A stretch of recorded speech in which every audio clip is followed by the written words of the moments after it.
Hi, Kel. How's it going? What's up, man? How you doing? Yeah, I'm great. Thank you. And such a pleasure. Been a lifelong fan of yours. So it's awesome to be able to speak to you today about this film. And it must be so exciting for you, 25 years on, to be revisiting such an important part of your career that obviously has just become so beloved.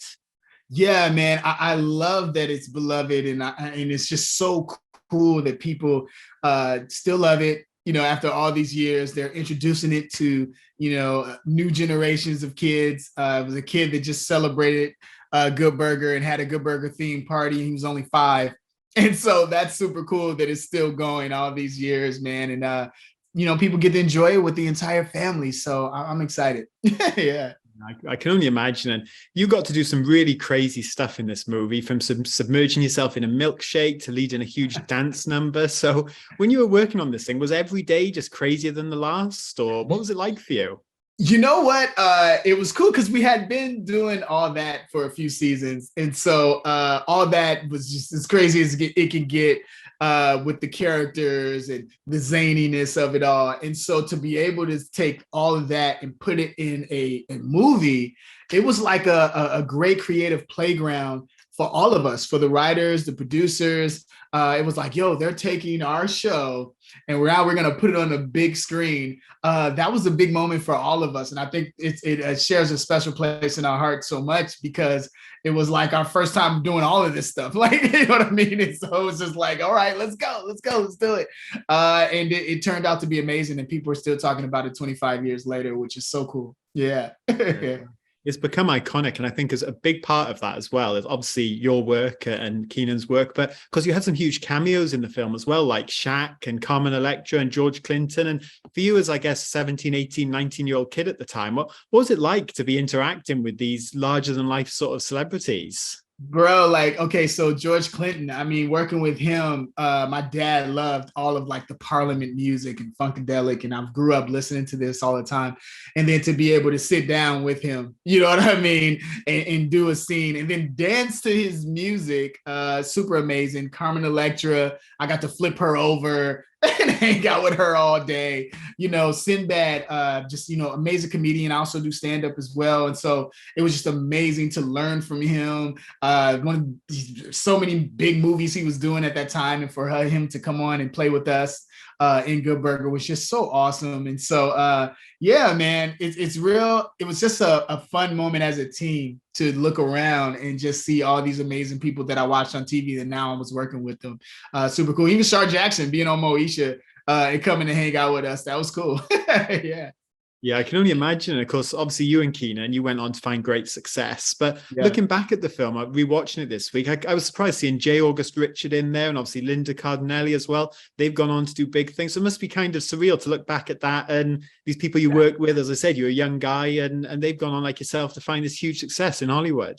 Yeah, man. And it's so fun when I hear them in interviews talk about it or when we see each other. It's just so crazy. And I love seeing the journey now of everybody. And I remember those times on the Good Burger set, just, hanging out. And we were all just like young teens, looking ahead, like, oh, what's going to be next? What's this journey that we're on? And just enjoying the moment. And I remember Linda said that in a recent interview that it's her sister's favorite movie. Like, yeah, Good Burger is out of all the stuff she's done, she thinks that's her favorite. Oh, amazing. And Yeah. obviously, revisiting the film, something that struck me as well, it's such a pure sort of comedy, and it's not innocent as such, but, there's no malice or nastiness to anything that happens. And I don't think you get that as much these days, even in a lot of kids' films necessarily. There's always maybe like a bit of undercurrent of humor just for adults that isn't quite so nice. So do you wish there were more films like this? Or do you think it was very much a product of its time and you couldn't make a good burger today? Yeah, man. Here's the thing.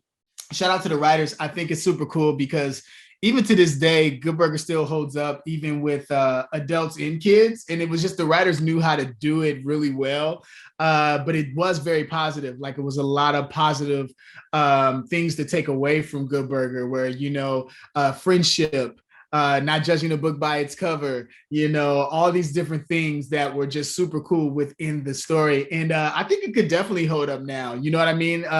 Kids these days, they want that, you know what I mean? That positivity. And it's always cool when there are films that do have it, during these times, and they do have that and that joy in it. So yeah, I think it definitely will hold up. Yeah. Yeah, for sure. Yeah. And it is, like you said, it's such a great story about friendship. So for you and Kenan working on the movie, did you find it strengthened your friendship? Obviously, you've been working together a while by that point, or were you guys obviously doing your first big movie, really? Was it quite a stressful experience in some ways?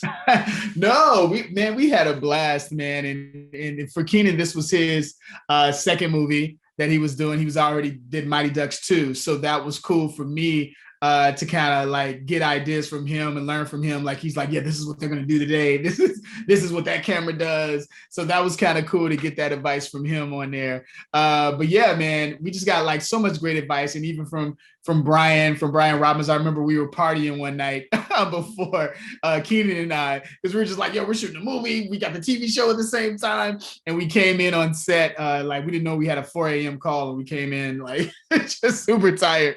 And he's like, yo, y'all got a movie to shoot. And we're like, oh, right. Yes. And so we learned, go to sleep, because it's early mornings on movies, like really crazy. So, but yeah, just so much fun, doing this movie. And we still talk about it today. Kenan and I are both still, great friends. And so it's been awesome to be able to share something like this together and with our family and our kids. Yeah. Yeah, I like that. And of course, the film opens in a very unique way with those talking burgers, and CGI has moved on a lot in 25 years, but I thought they still look awesome. And the sequence works really well. But what was that like to shoot? Because it must have been, was there a lot of practical effects, or it seems like a weird sort of day on set? Oh, for the burger scene? Oh, yeah. So they were puppets, you know what I mean? Just like, back in the day, without the CGI that we have now, they had to build all that stuff. So, you know what I mean? So it was these little puppets. They were really talking, which is cool because I'm a Jim Henson freak. I love Muppets. I love all that stuff. So it was cool to see the burgers doing that. And then I was harnessed up. And good thing that I worked with all that, already, because I was always in a harness anyway, getting flown around, playing my different characters. But yeah, they put me in a harness. I was up there for a while doing that scene. It was a quick scene, but I was in that harness for a while, getting pulled up in the air. Yeah. Oh, well, that's awesome. And of course, I feel, like you said, Good Burger is a beloved movie. We're talking about it now. It's coming out on Blu-ray for people to revisit or people to experience the first time. But have you and Kenan ever talked seriously about doing maybe a sequel or a reboot? Because can't help but wonder what Ed and Dexter must be up to these days. Yeah, man, me too. And you never know. The fans, they want it. They're looking forward to it. And every time we do something with Good Burger, like when we did on Jimmy Fallon, they went crazy. With the reboot, they went crazy. And now with the SteelBook, everyone's loving it on July 19th. That's going to be awesome. So you never know. Well, fingers crossed. Something else I'd love to see, as I said, long-time fan, and I grew up watching Kenan and Kel, my favorite TV show. Had a blast watching that as a kid. Would you guys ever go back to that, or maybe would you work together to reboot it for like a new generation? Because that's another project, a lot of inspiring messages in between the humor there. Yeah, man. Super fun. A lot of people are asking us about that. It would be fun to get back into that world just to see where Kel Kimball and Kenan Rockmore are with orange soda and how that works right now. It would be totally fun. And, it's killing on Netflix right now and on Paramount Plus. So that would be pretty cool. Yeah. Yeah, it must be amazing for you as an actor. Obviously, you have done so much since then, and you've done a lot of incredible work since then. But, to have those roles like these, which are iconic, must be a really special feeling for you.